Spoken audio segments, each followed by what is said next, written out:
Mrs. Crawford, your mother's condition is critical. We need to operate immediately. The doctor's voice echoed through the sterile hospital corridor.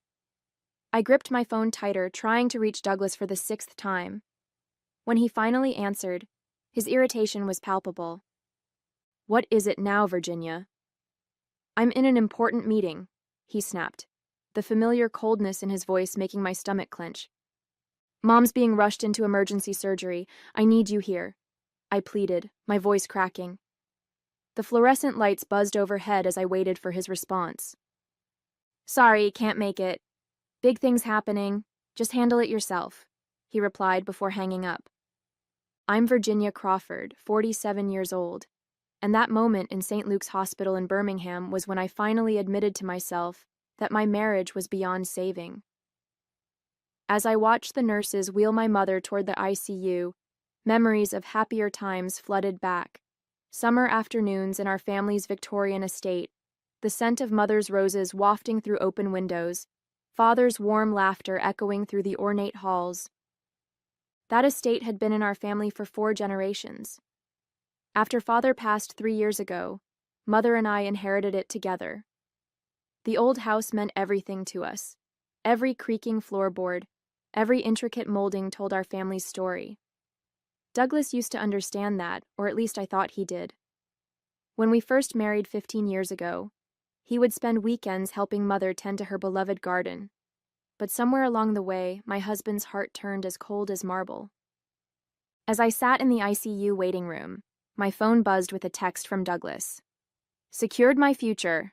Just sold the estate. Leaving for Brazil tonight with someone who actually makes me happy. Goodbye. A strange calm washed over me as I read his message. What Douglas didn't know was that I had been watching his every move for months. My private investigator had kept me well informed of his schemes, including his affair with his young secretary and their plans to flee the country. I typed back a single word. Fascinating. Looking at my mother's fragile form through the ICU window, I felt a fierce determination rise within me. Douglas had no idea what was coming. Sometimes the best revenge is letting someone walk straight into the trap they set for themselves. Douglas wasn't always this way. When we first met at a charity gala in Birmingham 15 years ago, he was different. Kind, ambitious, and genuinely caring. He worked as a junior partner at a law firm then, and his eyes would light up when he talked about helping his clients. I remember how he used to bring coffee to my father during long discussions about estate management, eager to learn and understand our family's legacy. The Victorian estate had been more than just a home to us. Built in 1887 by my great-grandfather, it stood as a testament to our family's history. Every Christmas, every celebration, every quiet Sunday afternoon was spent within those walls. I can still picture my grandmother sitting in her favorite corner of the library, telling me stories about the generations before us. Family isn't just about blood, Virginia, she would say, her eyes twinkling with wisdom. It's about trust and protecting what matters most. The changes in Douglas were subtle at first. About 5 years ago, he started spending more time at the office, coming home later and later. When my father passed away 3 years ago, something shifted in him completely. He began questioning every financial decision I made, insisting on having more control over the estate's affairs. I noticed small things missing from the house: antique pieces, family jewelry, items he claimed were just being appraised. 2 months ago, I found receipts for a luxury condo in Rio de Janeiro in his email. That's when I hired Juliana, the private investigator. Your husband's been meeting with various potential buyers, she reported last week. He's been showing them forged documents claiming full ownership of the estate. The irony of it all would have made me laugh if it weren't so painful. Douglas had spent years trying to gain control of the estate, not knowing that my grandmother had placed it in an irrevocable trust long before he entered our lives. She had seen similar situations unfold in other wealthy families and had taken steps to protect our legacy. My phone buzzed again with another message from Douglas. You'll thank me when you see how much I got for that old house. Time to move on. I tucked the phone away, my hand finding comfort in the worn leather of my grandmother's diary and my purse. Inside lay the truth that would soon shatter Douglas's plans completely. The ICU waiting room felt colder as night fell. My mother's surgery was taking longer than expected, and my nerves were fraying. That's when Juliana, my private investigator, called with news that made my blood run cold. "Virginia, I have something you need to see right away," she said, her voice urgent. "Can you check your email?" I opened the attachment she sent and my hands started shaking. There were dozens of photos. Douglas at expensive restaurants with his young secretary, Angela, shopping for jewelry at Tiffany's, and visiting high-end real estate offices. But what made my stomach lurch were the documents clearly visible in some of the photos. "He's been systematically emptying your personal accounts for months," Juliana explained. "The estate sale is just the final piece. He's already transferred most of your liquid assets to offshore accounts." I pulled up my banking app, and sure enough, my personal account showed a balance of just $842. The joint account we shared was completely empty. Tears stung my eyes as I realized he'd been planning this for months, maybe years. My phone buzzed with another text from Douglas. "By the way, I took care of those dusty old photo albums in the library. Nobody needs that sentimental junk anymore. The buyers want the house empty by next week." The photo albums. My mother's precious memories, generations of our family history. I felt physically ill. The security camera feed from the estate popped up on my phone, showing Douglas and Angela loading boxes into his car. They were laughing, champagne glasses in hand, celebrating in our family home while my mother fought for her life in surgery. "Virginia," Juliana's voice brought me back to reality. "There's more. He's booked 2 first-class tickets to Rio de Janeiro for tonight. And he's been recording your phone calls with the hospital. He wanted to make sure your mother was too ill to interfere with the sale." The full weight of his betrayal crashed over me. He hadn't just been stealing our money. He'd been waiting for my mother to be at her most vulnerable. He'd timed everything perfectly, thinking I would be too distraught about my mother to notice what he was doing. The doctor appeared in the doorway just then. "Mrs. Crawford, your mother is stable. The surgery was successful, but she'll need extensive care during recovery." I clutched my grandmother's diary tighter, feeling the hidden documents inside that would be Douglas's undoing. He thought he had planned everything perfectly, but he had no idea what was coming. Sometimes the best revenge isn't just about winning. It's about letting your enemy lose everything on their own terms. "Mr. Reynolds, this is Virginia Crawford. I understand you're the buyer Douglas arranged for our estate?" My voice was steady, masking the anger churning inside me.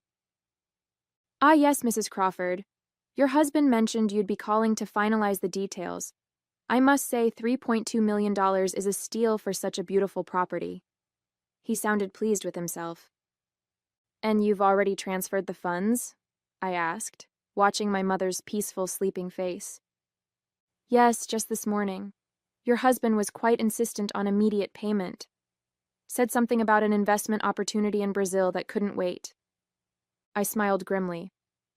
"Mr. Reynolds, I suggest you contact your bank immediately and stop that transfer. You see, Douglas doesn't actually have the authority to sell the estate." There was a long pause. "I'm sorry, what?"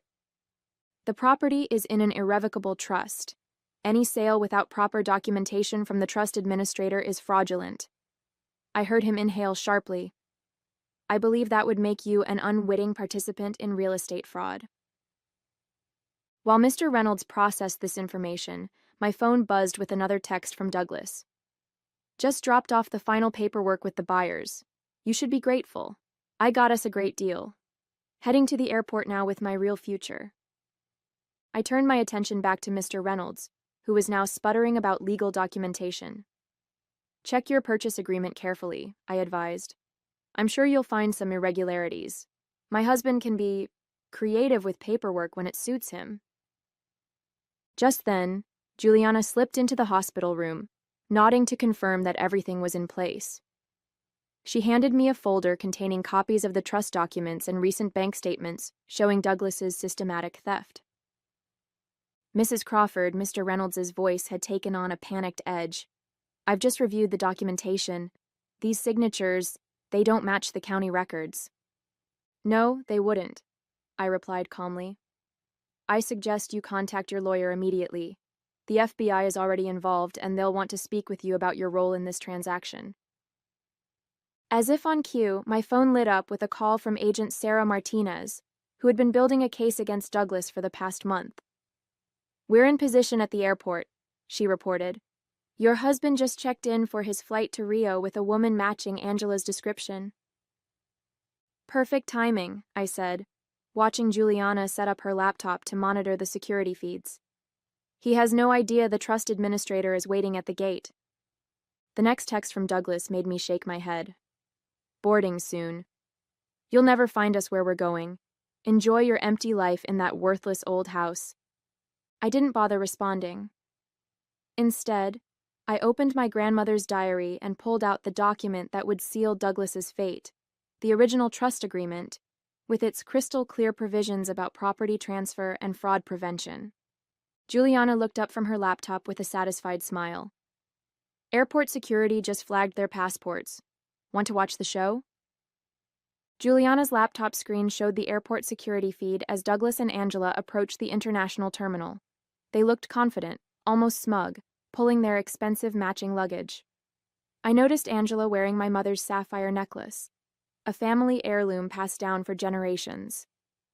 Mrs. Crawford, Agent Martinez's voice crackled through my phone. We've discovered something disturbing. Your husband didn't just forge documents for the estate sale. He's been running a complex scheme involving multiple properties and elderly victims. My hand gripped the hospital bed rail as she continued. We've identified at least 6 other cases where he targeted wealthy families during medical emergencies. He would forge power of attorney documents while they were hospitalized. The revelation hit me like a physical blow.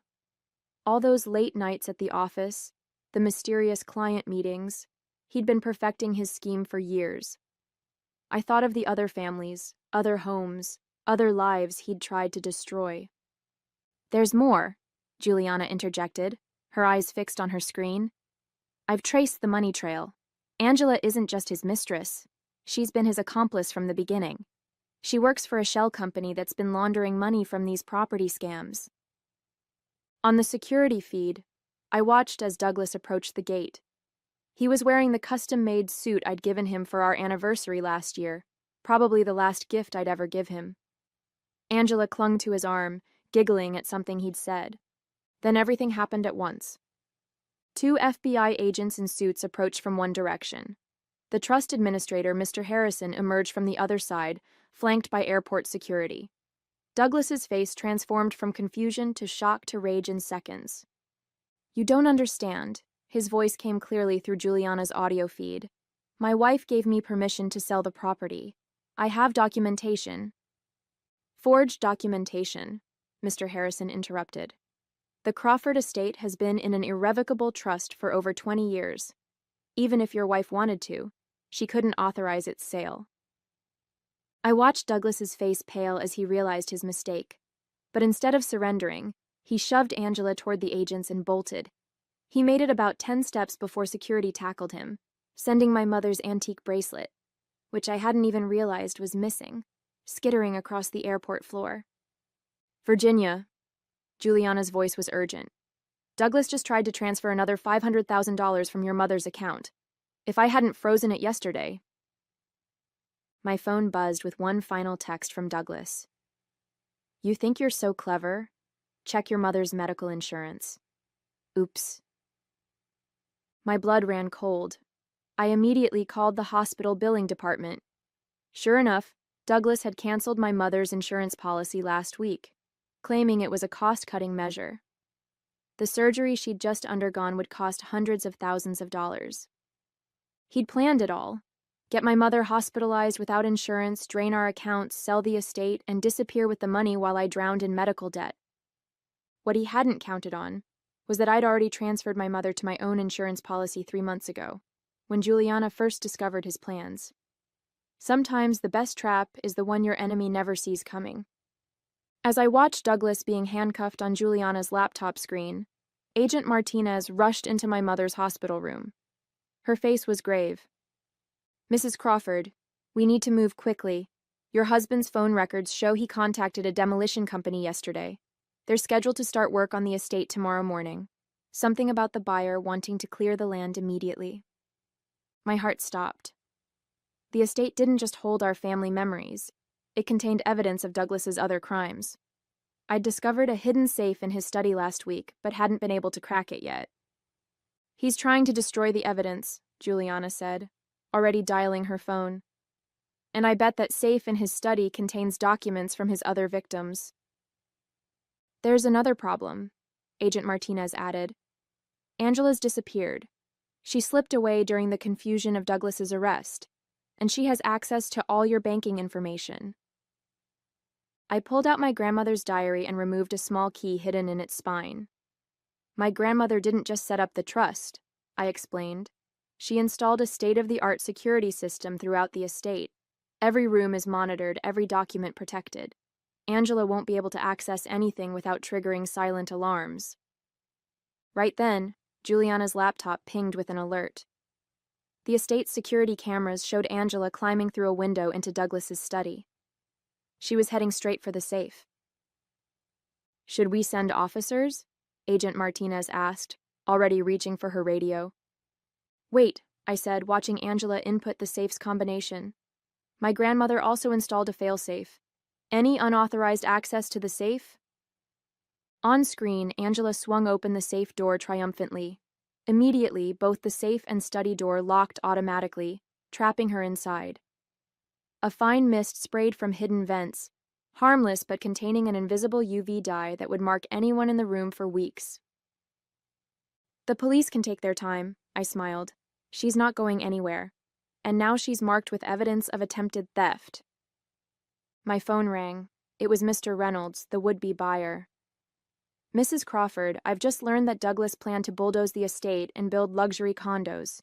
He showed me forged environmental surveys claiming the historic house was structurally unsound. I've already contacted my bank to stop all payments. Thank you, Mr. Reynolds. Though you should know the demolition company he hired. It's another shell corporation. They would have taken your money and disappeared. Agent Martinez ended a call and turned to me. The FBI just found Douglas's laptop. He has detailed files on wealthy families with elderly or ill relatives across 3 states. He was planning to expand his scheme significantly. I looked at my mother, still sleeping peacefully, then back at the security feed showing Angela pounding furiously on the study door. My grandmother always said that greed eventually destroys itself. I don't think Douglas ever understood that the real value of our estate wasn't in its price tag. It was in the protections she built into every brick. Juliana's laptop pinged again. Virginia, she said urgently, you need to see this. Douglas had one more plan in motion, and it's already started. Juliana turned her laptop to show me what looked like transfer confirmations. Douglas set up automatic withdrawals from your mother's retirement accounts. They're scheduled to trigger at midnight.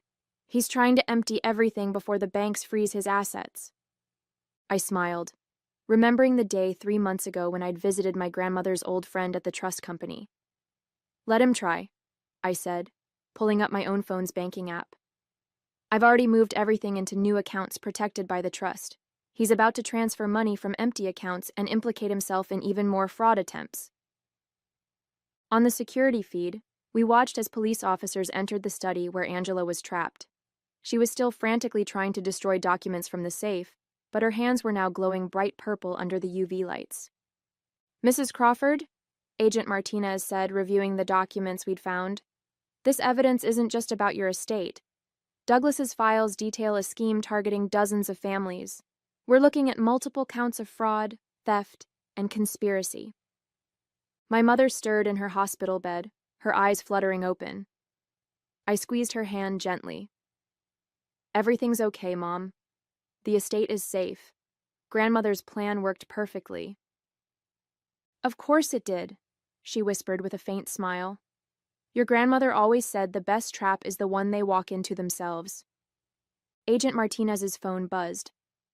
They found Douglas's go bag in his car trunk. It contained passports, currency, and your grandmother's original will. He thought he had the only copy. I opened my grandmother's diary one last time and removed the real original will, safely preserved all these years. No, I said. He only had what we wanted him to find. 2 weeks later, I sat in the courthouse watching Douglas and Angela at their arraignment. Gone were their designer clothes and arrogant smiles, replaced by prison jumpsuits and defeated expressions. The prosecutor read out 37 charges of fraud, conspiracy, and attempted theft. Your Honor, Douglas's lawyer began, my client was simply trying to protect his wife's assets. That's not what the evidence shows, the prosecutor interrupted, holding up a thick folder. We have documented proof of Mr. Crawford targeting multiple families during medical emergencies, attempting to steal their properties through elaborate fraud schemes. The UV mark documents recovered from his safe detail every crime. I thought about the other victims, 12 families who had almost lost everything to Douglas's schemes. Thanks to the evidence we'd gathered, they would all get justice. The judge set bail at $5 million each, remanding both Douglas and Angela to custody when they couldn't pay. As they were led away, Douglas turned to glare at me. I simply smiled and patted my grandmother's diary. He'd never understood that real wealth isn't about money. It's about family, legacy, and protecting what matters most. Back at the estate, my mother was recovering well in her old room, surrounded by the family photos and heirlooms we'd protected.